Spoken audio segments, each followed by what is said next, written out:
नमस्कार दोस्तों, मैं कौशल बांधे राजीव गांधी शासकीय कला एवं वाणिज्य महाविद्यालय लोड में डिस्ट्रिक्ट मुंगेली में पदस्थ हूँ।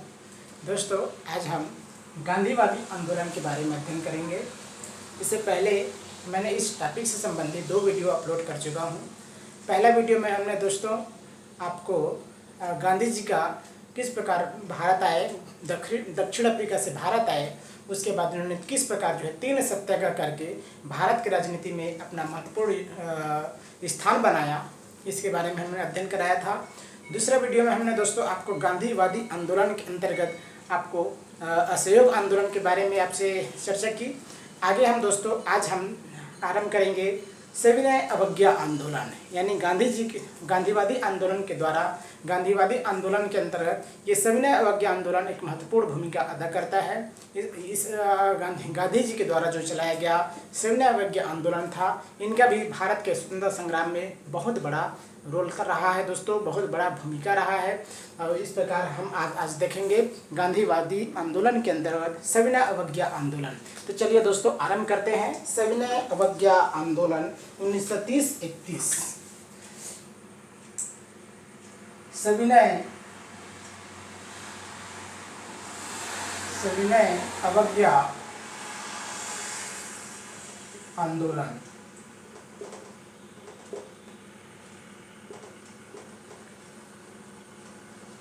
सविनय अवज्ञा आंदोलन 1930-31। 1930-31। तो सविनय अवज्ञा आंदोलन से पहले हमें आपको संक्षिप्त रूप से आपको पूर्ण स्वराज्य 1929 जो लाहौर कांग्रेस अधिवेशन में जो पूर्ण स्वराज्य 1929 पारित किया गया था, इसके बारे में हम थोड़ा चर्चा करेंगे। क्योंकि इसमें क्या हुआ था, दिसंबर 1929 में लाहौर में कांग्रेस का वार्षिक अधिवेशन हुआ, जिसके अध्यक्ष कौन चुने गए थे? महात्मा गांधी चुने गए थे। परंतु उन्होंने अपनी जगह जो है जवाहरलाल नेहरू को अध्यक्ष बनाया। महात्मा गांधी ने को जब दिसंबर 1929 में लाहौर के कांग्रेस अधिवेशन में उनको अध्यक्ष बनाया गया था, परंतु महात्मा गांधी ने क्या किया था, अपने स्थान पर पंडित जवाहरलाल नेहरू को अध्यक्ष बनाया।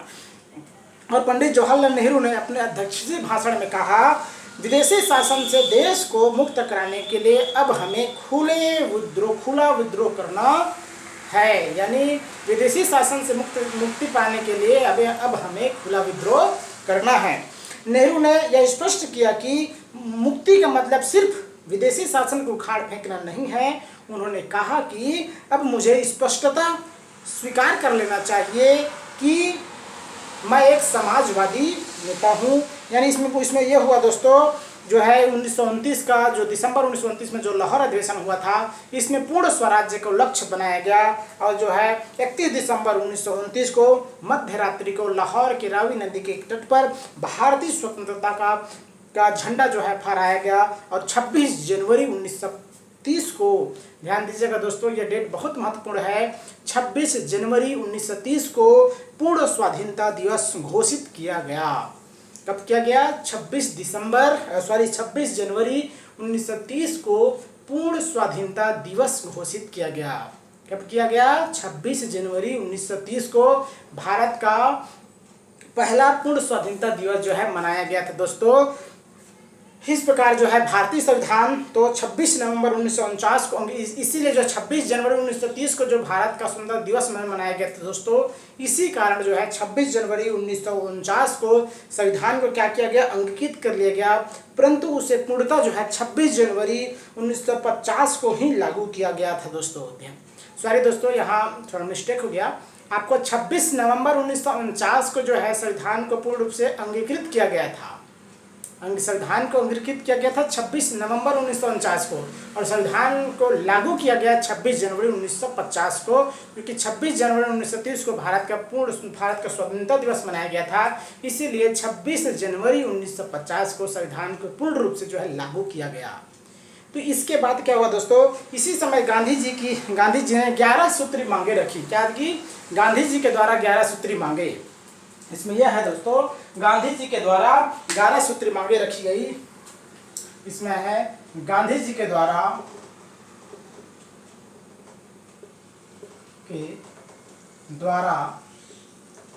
11 सूत्री 11 सूत्री मांगे रखी गई। ये 11 गांधी जी के द्वारा जो 11 सूत्री मांगे रखी गई, इसमें क्या हुआ दोस्तों, लाहौर अधिवेशन के बाद गांधी जी ने 26 जनवरी 1930 को अपने समाचार 26 जनवरी 1930 को उन्होंने क्या किया दोस्तों, अपने समाचार पत्र में यंग इंडिया के माध्यम से अपनी 11 मांगे जो है वायसराय, उस समय जो तत्कालिक वायसराय थे लॉर्ड इरविन के समक्ष जो है रखी, और यह घोषणा भी की कि यदि सरकार ने यह मांग नहीं मानी तो वे सविनय अवज्ञा आंदोलन करने को मजबूर हो जाएंगे। इस प्रकार जो है दोस्तों गांधी जी ने कहा कि आप जो है हमारी 11 मांगों को अगर नहीं स्वीकार करते हैं, 11 मांगों को पूरा नहीं करते हैं, तो आपको जो है यानी ब्रिटिश साम्राज्य को, यानी ब्रिटिशों को, यानी जो अंग्रेजों को, यानी प्रशासन को जो है एक विस्तृत जो है सविनय अवज्ञा आंदोलन जो है का सामना करना होगा। इस प्रकार उन्होंने अल्टीमेटम गांधी जी ने जो है वायसराय लॉर्ड इरविन को सौंपा। इस प्रकार दोस्तों जब क्या हुआ दोस्तों, जो तो हम देखेंगे गांधी जी के द्वारा जो 11 सूत्र मांगे क्या थी, इसको हम देखेंगे। तो गांधी जी के द्वारा जो पहली जो 11 सूत्री मांगों के अंतर्गत जो पहला था दोस्तों, उसमें था नशीली वस्तु के विक्रय को बंद कर पूर्ण शराबबंदी किया जाए। ध्यान से सुनिएगा दोस्तों, नशीली वस्तुओं के विक्रय को बंद कर पूर्ण शराबबंदी स्वीकार किया जाए। पहला पॉइंट, नशीली वस्तुओं के विक्रय को बंद कर पूर्ण शराबबंदी किया जाए। दूसरी पॉइंट, नमक कर खत्म किया जाए। दूसरा क्या है, नमक कर खत्म किया जाए। और तीसरा है दोस्तों, सेना के खर्च में 50% कमी की जाए। सेना के खर्च में 50% कमी की जाए। और चौथा है लगान में 50% कमी की जाए। तीसरा क्या था, सेना के खर्च में 50% कमी की जाए। चौथा है लगान में 50% कमी की जाए। और पांचवा है दोस्तों, भारतीयों को बंदूकों के लाइसेंस दिया जाए। पांचवा है भारतीयों को बंदूकों की लाइसेंस दिया जाए। और छठवा है दोस्तों, CID विभाग खत्म किया जाए। जो CID विभाग थे दोस्तों, इनके द्वारा भारतीयों पर बहुत अधिक अत्याचार किया जाता था। जबरदस्ती इनको जो है भारतीय क्रांतिकारी है या भारतीय नेताओं को, जो भारतीय जो कार्यकर्ता थे, जो कांग्रेस जो कार्यकर्ता थे, इनको जबरदस्ती पकड़ कर ले जाया जाता था। इसलिए इसने गांधी जी ने कहा कि जो CID विभाग है इसको खत्म किया जाए। और सातवां है दोस्तों, सिविल सेवाओं के वेतन में कटौती हो। सिविल सेवाओं के वेतन में कटौती हो। आठवां, उन सभी राजनीतिक कैदियों को रिहा किया जाए जिन पर हत्या का मुकदमा न चल रहा हो। आठवां क्या है दोस्तों, उन सभी राजनीतिक कैदियों को मुक्त किया जाए, रिहा किया जाए जिन पर हत्या का मुकदमा न चल रहा हो। और नौवां है दोस्तों, तटीय नौवहन भारतीयों के लिए आरक्षित किया जाए। जो तटीय जो क्षेत्र है, भारत के जो तटीय क्षेत्र है वो तटीय नौवहन जो क्षेत्र है वो भारतीयों के लिए आरक्षित किया जाए। और 10वां दोस्तों, रुपयों के विनिमय दर घटाकर 1 शिलिंग 4 पैसे कर दी जाए। जो रुपये का जो विनिमय दर है दोस्तों, जो रुपये का विनिमय दर है उसको 1 शिलिंग 4 पैसे कर दी जाए। और 11 जिनकी गांधी जी की मांग थी कि कपड़ा उद्योग को संरक्षण प्रदान किया जाए। 11 मांग क्या है दोस्तों, कपड़ा उद्योग को संरक्षण प्रदान किया जाए। कपड़ा उद्योग को संरक्षण प्रदान किया जाए। इस प्रकार जो है गांधी जी का 11 सूत्री मांग थी दोस्तों, कपड़ा उद्योग को संरक्षण प्रदान की जाए। इस प्रकार ये गांधी जी की 11 सूत्री मांग थी। गांधी जी जो है कि मांग पर जब लॉर्ड इरविन ने कोई रुचि नहीं दिखाई, जो 11 सूत्री मांगे ब्रिटिशों के माध्यम से ब्रिटिशों के समक्ष यानी लॉर्ड इरविन के समक्ष गांधी जी ने रखे थे, इस मांग पर ब्रिटिश सरकार यानी वायसराय जो लॉर्ड इरविन थे, इस पर उन्होंने कोई रुचि नहीं दिखाई। तब जो है मजबूर होकर जो है गांधी जी के नेतृत्व में साबरमती में कांग्रेस की एक बैठक में सविनय अवज्ञा आंदोलन चलाने का निश्चय लिया गया। यानी कहीं न कहीं दोस्तों अब हम सविनय अवज्ञा आंदोलन 1930 जो है अब हम आरंभ कर रहे हैं। तो सविनय अवज्ञा आंदोलन 1930 और 31 इसमें क्या हुआ दोस्तों, गांधी जी के सविनय अवज्ञा आंदोलन की धमकी से सरकार ने दमन चक्र चलाना आरंभ कर दिया। गांधी जी ने जैसे ही सविनय अवज्ञा आंदोलन चलाने की धमकी दिया ब्रिटिश सरकार को, तो ब्रिटिश सरकार ने क्या किया, दमन चक्र चलाना आरंभ कर दिया। सुभाष चंद्र बोस सहित अनेक नेताओं को भी गिरफ्तार कर लिया गया। सत्याग्रह अब आवश्यक हो गया था, परंतु फिर भी गांधी जी ने आंदोलन के पहले वायसराय को एक पत्र लिखा और कहा कि यदि उनके 11 मांगे को नहीं माना गया तो वे 12 मार्च को नमक कानून का उल्लंघन करेंगे। यानी गांधी जी इस बात को भी वे अंतिम रूप और दे देना चाहते थे कि वे आंदोलन करने से पहले इस बात के पूर्ण रूप से ये बता देना चाहते थे कि आपको जो है क्या है, अगर आपके द्वारा हमारे जो 11 मांगे 11 सूत्री जो मांगे हैं उसको पूरा नहीं किया गया तो हम 12 मार्च को क्या करेंगे, नमक कानून को तोड़ करके नमक कानून बना करके नमक कानून का उल्लंघन करेंगे। वायसराय ने प्रत्युत्तर तो किया लेकिन वह बेहद असंतोषजनक था दोस्तों। वायसराय ने उत्तर तो दिया गांधी जी का, लेकिन वे संतोषजनक नहीं थे, बेहद असंतोषजनक थे। इस पर गांधी जी ने कहा था, इनके कोटेशन उस समय बहुत महत्वपूर्ण हुआ दोस्तों, मैंने रोटी मांगी थी बदले में मुझे पत्थर मिला। इन्होंने कहा, गांधी जी ने इसी समय कहे थे दोस्तों कि मैंने रोटी मांगी थी बदले में मुझे पत्थर मिला। विशेषकर क्या हुआ, अब उसमें क्या हुआ, विवश होकर गांधी जी ने नमक कानून तोड़ने का एक आदर्श रूप यानी एक रचनात्मक कार्यक्रम अपनाया और वे जो है सविनय अवज्ञा आंदोलन की ओर आगे बढ़ना आरंभ किए। तो इसी बीच हुआ दोस्तों दांडी मार्च जो है 12 मार्च से 6 अप्रैल 1930 को दांडी मार्च किया गया। अब दांडी मार्च करने के मुख्य उद्देश्य था दोस्तों आपको सविनय अवज्ञा आंदोलन के अंतर्गत जो है नमक कानून को तोड़ना। तो दांडी मार्च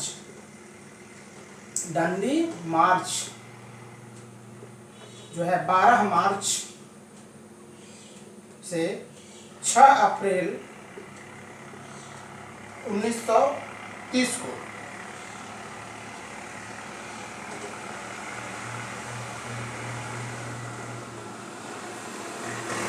ये दांडी मार्च किया गया।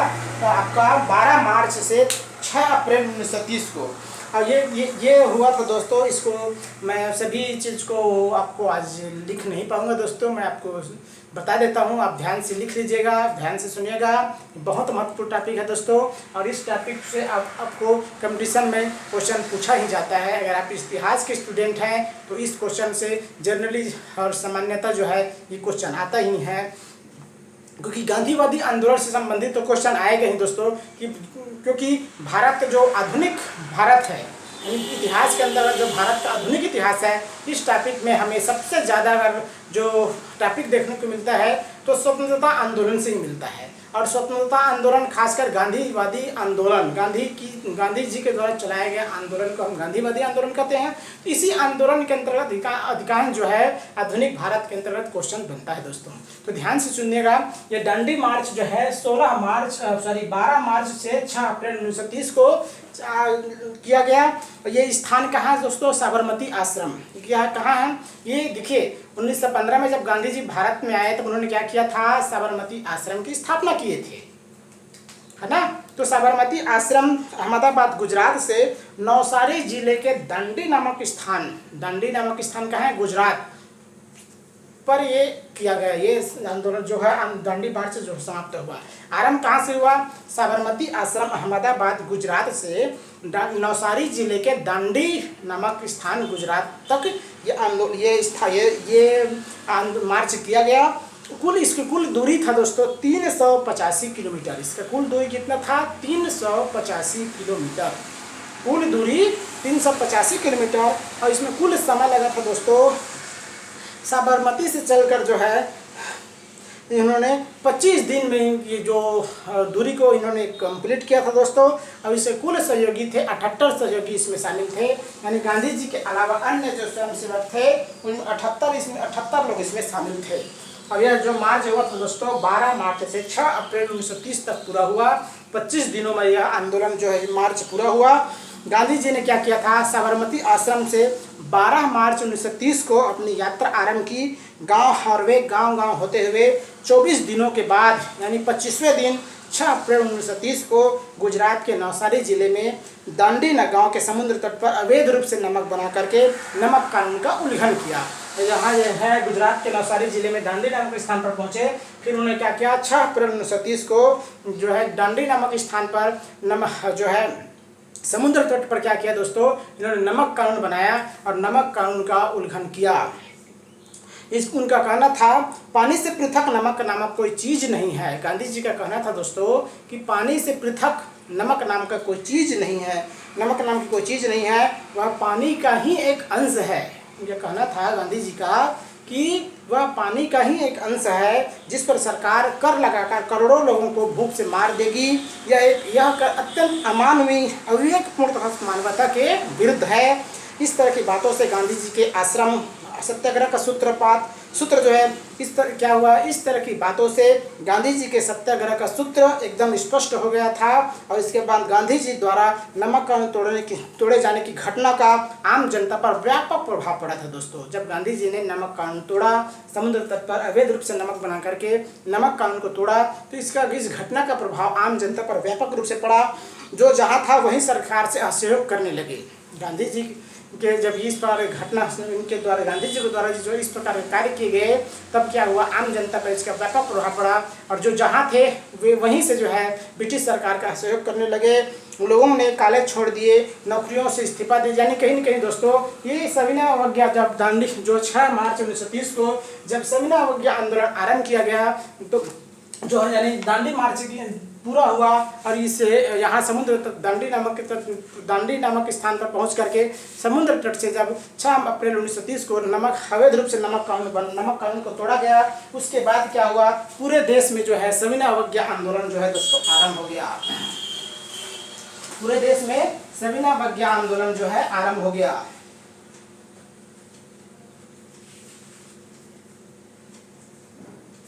इसके अंतर्गत जो है जब सविनय अवज्ञा आंदोलन आरंभ हो गया, उसके बाद क्या हुआ दोस्तों, असहयोग आंदोलन का कार्यक्रम क्या अपनाया गया।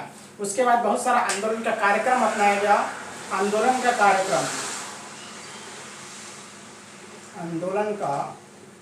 कार्यक्रम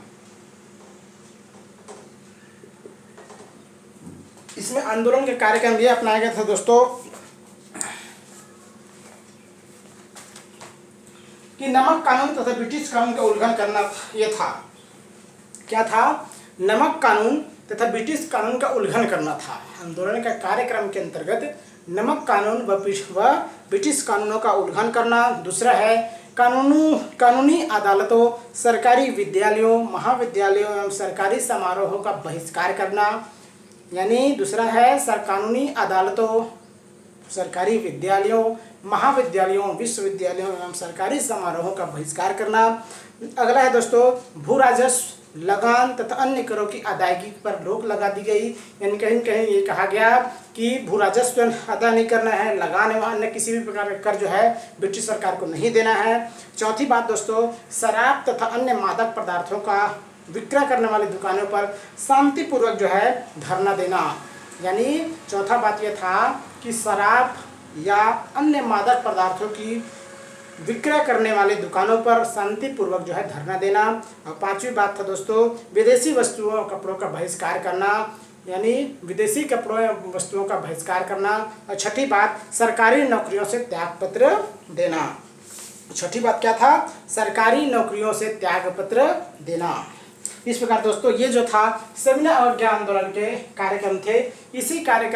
उनके जो कार्यक्रम था, इसी कार्यक्रम के अंतर्गत जो 5, 7, 8 जो कार्यक्रम था दोस्तों, इसी कार्यक्रम के अंतर्गत जो है सविनय अवज्ञा आंदोलन का जो है आरंभ हुआ। तो अब देखें दोस्तों आंदोलन की प्रगति क्या हुआ। अगला है आंदोलन की प्रगति।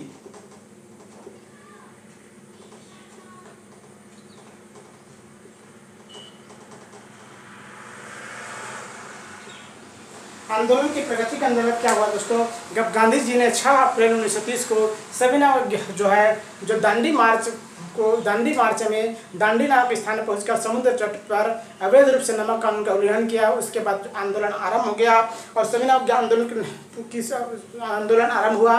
यानी सविनय अवज्ञा आंदोलन आरंभ हो गया। और यह आंदोलन किसके नेतृत्व में किया गया? गांधी जी के द्वारा जो है सविनय अवज्ञा आंदोलन जो है पूरे भारत में फैला गया। तमिलनाडु में गांधीवादी नेता इसके अंदर, तो इसके बाद जो गांधी जी इस आंदोलन में शामिल हुए, इसका नेतृत्व किया। और बहुत सारे जो नेता जो है दोस्तों सविनय अवज्ञा आंदोलन में कूद पड़े। और इसमें क्या हुआ? तमिलनाडु में गांधीवादी नेता सी राजगोपालाचारी ने तिरुचेनगोंड आश्रम से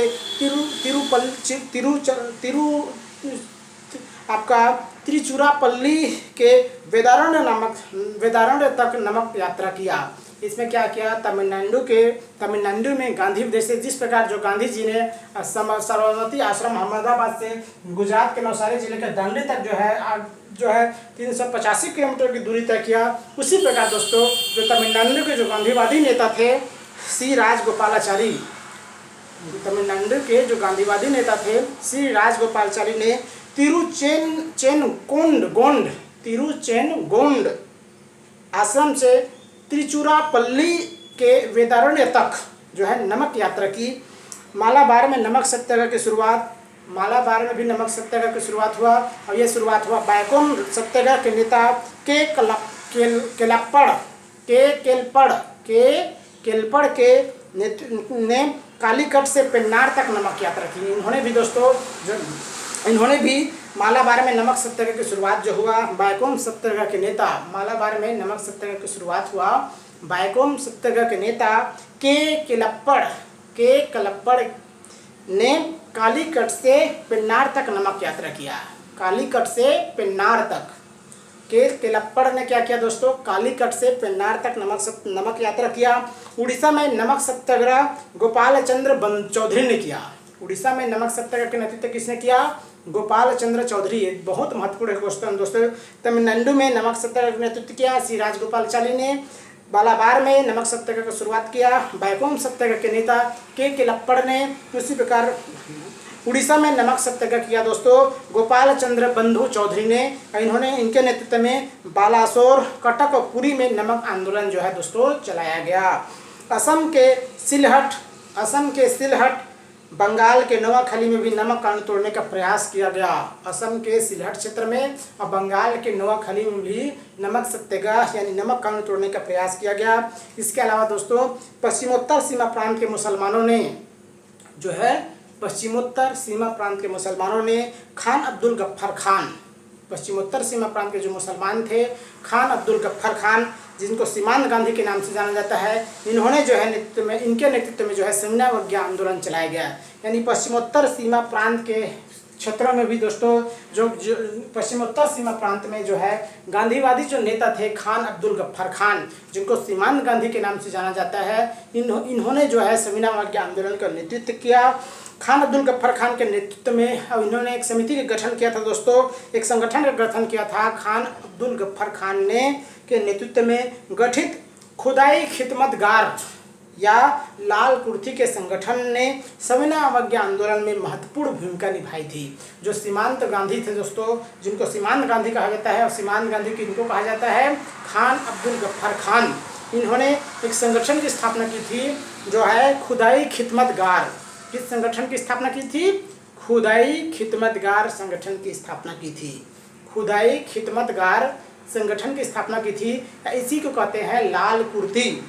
अब इस संगठन ने दोस्तों सीमांत जो है पश्चिमोत्तर सीमा प्रांत में जो है सविनय अवज्ञा आंदोलन के नेतृत्व में महत्वपूर्ण भूमिका निभाई थी। इसके अलावा दोस्तों उत्तर पश्चिमी सीमा पर आंदोलनकारियों से निपटने के लिए सरकार को अत्यधिक परेशानियों का सामना करना पड़ा। जो उत्तर पश्चिम सीमा पर जो आंदोलन चल रहा था सविनय अवज्ञा आंदोलन, उससे निपटने के लिए सरकार को बहुत अधिक कठिनाइयों का सामना करना पड़ा। आंदोलनकारियों को दबाने के लिए गढ़वाल रेजिमेंटों की कुछ टुकड़ियां जो है पेशावर भेजी गई। गढ़वाल रेजिमेंटों के सिपाहियों ने चंद्र सिंह गढ़वाली के नेतृत्व में निहत्थे आंदोलनकारियों पर गोली चलाने से इनकार कर दिया। यानी कहीं न कहीं दोस्तों इसमें जब ब्रिटिश सरकार ने जो भारतीय जो सैनिक थे उनको ये कहा कि आप जो है आंदोलनकारियों पर गोली चलाएं, तो जो भारतीय सैनिक थे, जो मुख्य रूप से गढ़वाल रेजिमेंट के जो सैनिक थे, इन्होंने भारतीय आंदोलनकारियों पर जो शांतिपूर्वक जो आंदोलन चला रहे थे, आंदोलन कर रहे थे, इन आंदोलनकारियों पर गोली चलाने से पूर्ण रूप से इनकार कर दिया। 25 अप्रैल से 4 मई तक पेशावर पर जनता का शासन रहा। ध्यान दीजिएगा दोस्तों, जो 25 अप्रैल से 4 मई तक, कितना, 25 अप्रैल से 4 मई तक, 25 अप्रैल से 4 मई तक पेशावर पर जनता का शासन रहा। 25 अप्रैल से 4 मई तक आपका 25 अप्रैल से 4 मई तक जनता का शासन रहा। पेशावर पर पुनः कब्जा करने के लिए सरकार को हवाई हमलों का सहारा लेना पड़ा था। यानी कहीं न कहीं दोस्तों इस पेशावर पर जो है 25 अप्रैल से 4 मई तक जो है पेशावर में जनता का शासन रहा। और इस पेशावर पर पुनः जो है ब्रिटिशों को कब्जा करने के लिए हवाई हमले का सहारा लेना पड़ा। यानी इस प्रकार अगर हम कहें तो सविनय अवज्ञा आंदोलन पर कितनी जो है जोर शोर से चल रहा था दोस्तों। अब कुछ क्षेत्र पर जो है जो सविनय अवज्ञा आंदोलन के नेतृत्व का जो नेता थे, यानी कहीं न कहीं जो आंदोलनकारी थे, उन्होंने पेशावर पर अपना पूर्ण रूप से नियंत्रण स्थापित कर लिया था। 25 जो है अप्रैल से 4 मई तक इनका पूर्ण रूप से जो है पेशावर पर इनका नियंत्रण रहा था। इसी प्रकार अगर हम जो आंदोलन के प्रगति के अंतर्गत देखें दोस्तों, सविनय अवज्ञा आंदोलन के प्रगति के अंतर्गत, तो उत्तर पूर्व में मणिपुर के जनजातीय लोगों ने भी जो है सविनय अवज्ञा आंदोलन में बढ़ चढ़ कर हिस्सा लिए थे दोस्तों। उत्तर पूर्व में मणिपुर के जनजातियों ने, मणिपुर के जो जनजातीय लोग थे दोस्तों, उत्तर पूर्व में मणिपुर के जनजातीय लोगों ने जो है सविनय अवज्ञा आंदोलन में बढ़ चढ़कर हिस्सा लिया था। अब इसमें अगर मुख्य रूप से आता है मणिपुर की जो युवा नागा जो महिला आता है, 13 वर्षीय युवा नागा महिला रानी गाडिनेल्यू, इनका भी बहुत महत्वपूर्ण योगदान था दोस्तों। जो है उत्तर पूर्व में जो मणिपुर क्षेत्र है, जो मणिपुर की जो राजकुमारी थी रानी, जो 13 वर्ष की थी, 13 वर्षीय जो है रानी गेडिनेल्यू ने अपने नागा साथियों के साथ जो है सविनय अवज्ञा आंदोलन को पूर्ण रूप से समर्थन किया था। और कालांतर में इसीलिए पंडित जवाहरलाल नेहरू ने रानी गेडिनेल्यू को रानी की उपाधि से सम्मानित किया था दोस्तों। ये भी बहुत महत्वपूर्ण है। ये क्वेश्चन कभी कभी आता है कि सविनय अवज्ञा आंदोलन में रानी की उपाधि किसको प्रदान की गई। तो सविनय अवज्ञा आंदोलन के अंतर्गत जो है रानी की उपाधि मणिपुर के राजकुमारी, 13 वर्षीय राजकुमारी जो है रानी जो है आपका गाडिनेल्यू, और किसी में कोई पुस्तक में गेडिनेल्यू आता है दोस्तों। इनको जो है 13 वर्षीय जो मणिपुरी कन्या थी, राजकुमारी थी, इनको जो है जवाहरलाल नेहरू ने क्या किया था, रानी की उपाधि प्रदान की थी दोस्तों। इस प्रकार जो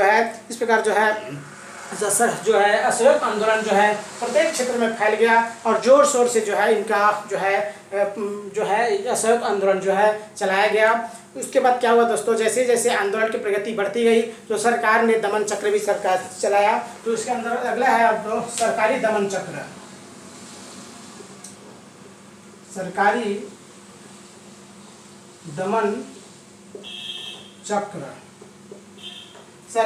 चक्र तो सरकारी दमन चक्र क्या हुआ दोस्तों, ब्रिटिश सरकार द्वारा इस आंदोलन को उत्पीड़नकारी तरीके से कुचलने का प्रयास किया गया। इसमें ये हुआ दोस्तों, जब आंदोलन धीरे धीरे जो है सविनय अवज्ञा आंदोलन जो है धीरे धीरे जो है अपनी प्रगति पर था और कहीं ये आंदोलन जो है कहीं न कहीं ब्रिटिश सरकार के नाक में दम कर रखा था। तो क्या किया, जैसे आंदोलन जो है प्रगति पर था, इसे वैसे जो है ब्रिटिश सरकार ने अपने उत्पीड़नकारी नीतियों के तहत जो है एक प्रकार के दमन नीतियों के तहत जो है इनका दमन करने का प्रयास किया। जून 1930 को कांग्रेस और उसके संबद्ध नेताओं को गैर कानूनी घोषित कर दिया। ध्यान से सुनिएगा दोस्तों, जून 1930 में जैसे जैसे आंदोलन प्रगति पर था दोस्तों और ये अपनी व्यापकता ग्रहण कर रहे थे, तब वैसे ही ब्रिटिश सरकार ने अपने दमन चक्र को भी आगे बढ़ाने का प्रयास किया, उनको विस्तार करने का प्रयास किया। अब इसी के अंतर्गत जैसे जैसे जब उनके हाथों से जो है आंदोलन का नियंत्रण जाता रहा था, नियंत्रण बाहर होता जा रहा था, वैसे वैसे ब्रिटिश सरकार ने दमनकारी नीति जो है को कठोर करना आरंभ कर दिया। अब इसी के अंतर्गत जून 1930 में उन्होंने क्या किया, कांग्रेस और उससे संबंध जो और बहुत सारे संगठन थे उनको गैर कानूनी घोषित कर दिया और पंडित जवाहरलाल नेहरू और जो महात्मा गांधी थे इन नेताओं को गिरफ्तार कर लिया गया। ठीक है, इनको पंडित जवाहरलाल नेहरू और जो महात्मा गांधी और इसके अलावा और बहुत सारे जो नेता थे इनको जो है गिरफ्तार कर लिया गया। गांधी जी की गिरफ्तारी के विरोध में मुंबई के सड़कों पर लगभग 50,000 मिल मजदूरों ने उग्र प्रदर्शन किया। जब गांधी जी को गिरफ्तार किया गया ब्रिटिश सरकार के द्वारा, तो जो मिल मजदूर थे इन्होंने क्या किया, इन्होंने आपका मुंबई की सड़कों पर गांधी जी के विरोध, गांधी जी के गिरफ्तार के विरोध में जो है मजदूरों ने मुंबई की सड़कों पर 50,000 मील मजदूरों ने जो है उग्र प्रदर्शन किया। सोलापुर के, महाराष्ट्र के सोलापुर नामक नगर में, इसके अलावा महाराष्ट्र के सोलापुर नगर में विद्रोही भीड़ ने उग्र रूप धारण कर लिया, जिसके कारण पुलिस और मजदूरों के बीच खूनी संघर्ष भी हुआ, जिसमें कई मजदूर मारे गए और 16 मई को इस क्षेत्र में मार्शल लॉ लागू कर दिया गया।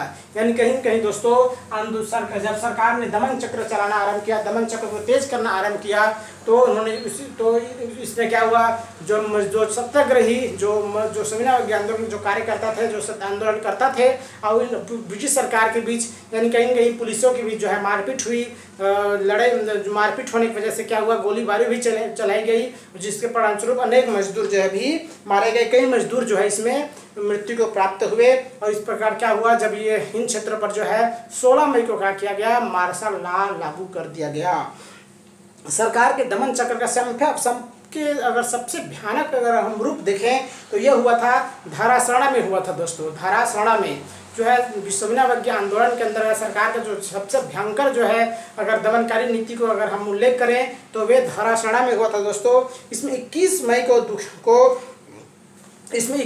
हुआ था। 21 मई को जब सरोजिनी नायडू, इमाम साहब और मणिलाल के नेतृत्व में लगभग 25,000 स्वयंसेवकों ने को धारासड़ा नामक कारखाने पर धावा बोलने से पूर्व लोहे की मुट्ठी वाली लाठों से पीटा गया था। तो यानी धारासड़ा के जो आंदोलनकारी थे दोस्तों, इन पर जो है ब्रिटिश सरकार के द्वारा यानी भयंकर अत्याचार जो है किया गया। और ये जो धारासड़ा था दोस्तों, इसमें क्या हुआ था, 21 मई को जो उन्होंने आपका सरोजिनी नायडू, इमाम साहब, 21 मई को सरोजिनी नायडू, इमाम साहब और मणिलाल के नेतृत्व में क्या हुआ, लगभग 25,000 स्वयंसेवकों ने धारासड़ा नामक कारखानों पर धावा बोलने से पूर्व ये जो 25,000 जो स्वयंसेवक थे दोस्तों, ये क्या करना चाहते थे, धारासड़ा के कारखानों पर धरना देना चाहते थे।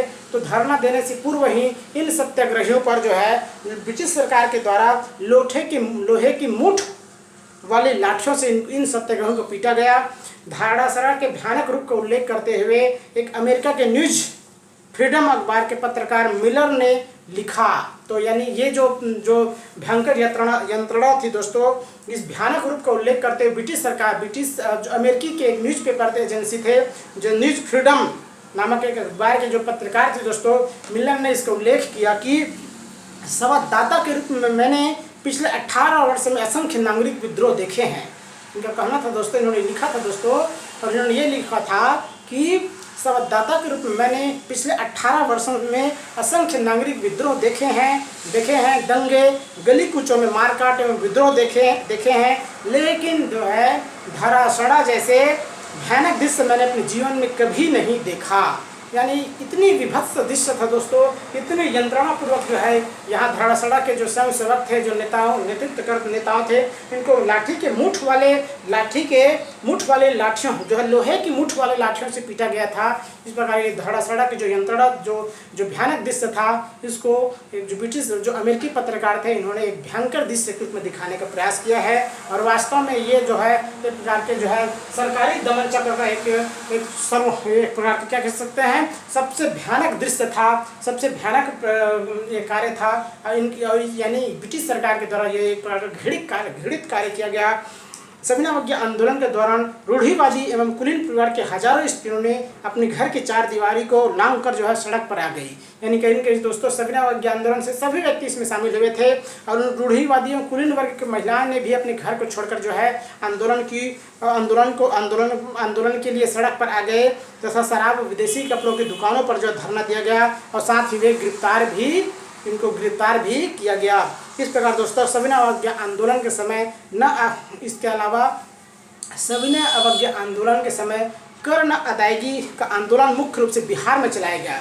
जो है सविनय अवज्ञा आंदोलन के अंतर्गत जो है कर न अदा करने के जो आंदोलन था दोस्तों, ये सबसे ज़्यादा ये सफल रहा कहाँ, बिहार में चलाया गया। और बिहार में चौकीदार कर न अदा करने का आंदोलन चलाया गया। बिहार में जो सविनय अवज्ञा आंदोलन के अंतर्गत जो आंदोलन चलाया गया था, उसमें यह था कि बिहार में चौकीदार कर न अदा करने का आंदोलन चलाया गया। और यह आंदोलन मुख्य रूप से मुंगेर, सारण एवं भागलपुर जिलों में जो है काफ़ी सफल रहा। यानी कहीं न कहीं जो आपका बिहार है दोस्तों, उसमें जो है लगान न अदा करने का जो आंदोलन था वह पूर्ण रूप से सफल रहा। अब उनको कहा गया चौकीदार कर न अदा करने का आंदोलन। सविनय अवज्ञा आंदोलन, इसके अंतर्गत दोस्तों मुंगेर के बरही नामक स्थान पर सरकार का शासन समाप्त हो गया था। इस सविनय अवज्ञा आंदोलन के अंतर्गत बिहार के जो मुंगेर नामक स्थान है, मुंगेर के जो बरही नामक स्थान है दोस्तों, इस स्थान पर सरकार का जो शासन पूर्ण रूप से समाप्त हो गया। सविनय अवज्ञा आंदोलन के समय गुजरात के खेड़ा, सूरत जिले तथा बारदोली तहसील में कर न अदायगी का आंदोलन भी चलाया गया था दोस्तों।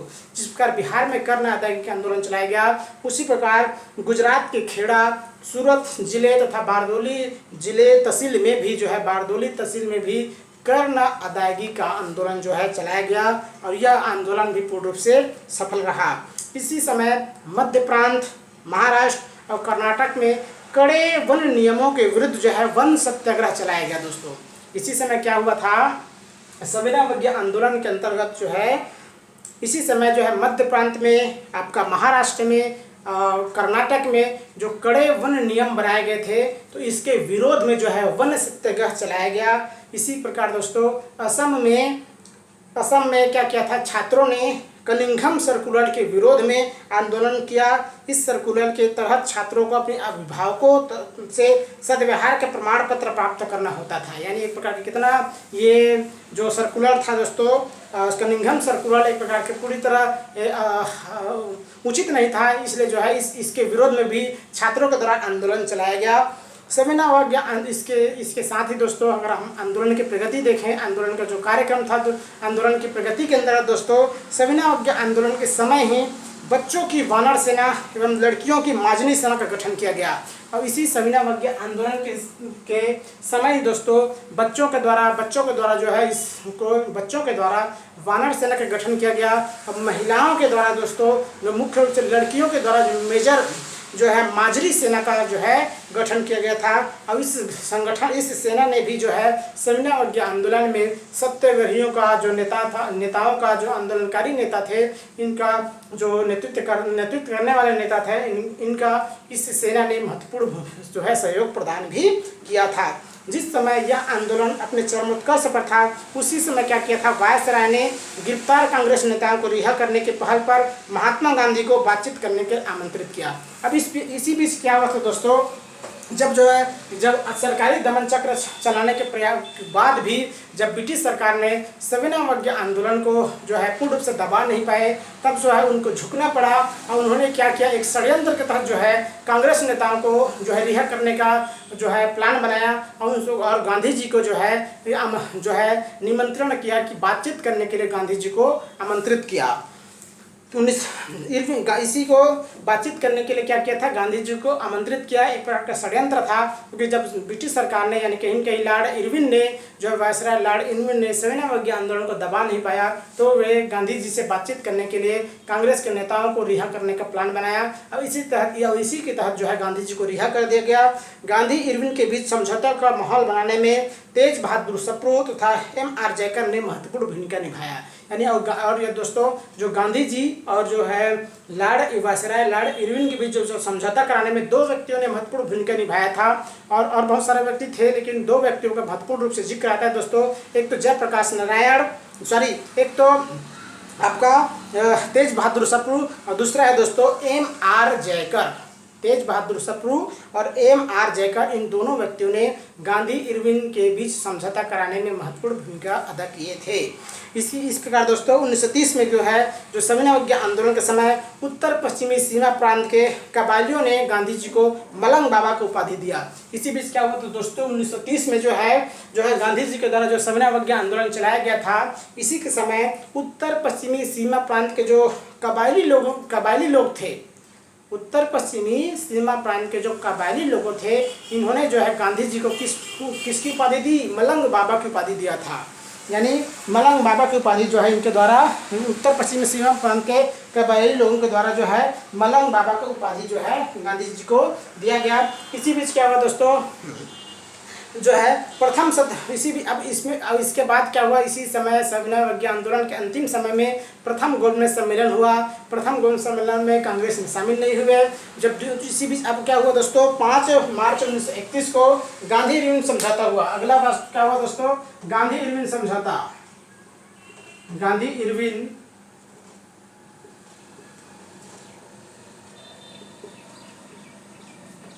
इरविन समझौता हुआ दोस्तों, जो 5 मार्च 1931 को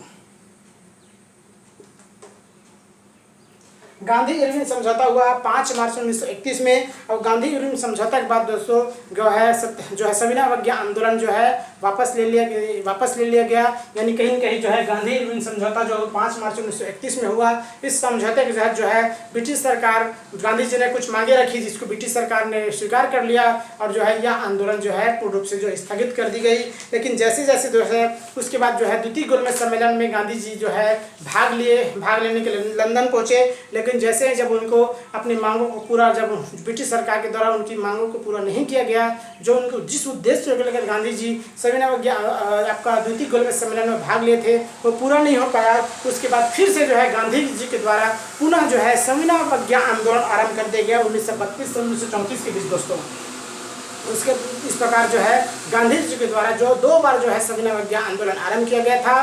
पहला सविनय अवज्ञा आंदोलन आरंभ किया गया 1930 और 31 में, और द्वितीय गोलमेज सम्मेलन में जब ये गांधी जी को असफलता हाथ लगी, उसके बाद उन्होंने द्वितीय जो है पुनः सविनय अवज्ञा आंदोलन आरंभ किए 1932 से 1934 के बीच। इस प्रकार दोस्तों ये जो सविनय अवज्ञा आंदोलन का ये जो है टॉपिक आपका आज कंप्लीट हुआ। और हम तो अगला टॉपिक में हम खुद आपको बताएंगे कि गांधी इरविन समझौता क्या थे और जो है द्वितीय सविनय अवज्ञा आंदोलन क्यों किस प्रकार आरंभ किया गया और क्या क्या किन किन क्षेत्रों में ये विशेष रूप से फैला और उनकी क्या मुख्य रूप से उपलब्धि रही। तब तक के लिए अगले वीडियो में फिर से मिलते हैं दोस्तों। तब तक के लिए धन्यवाद।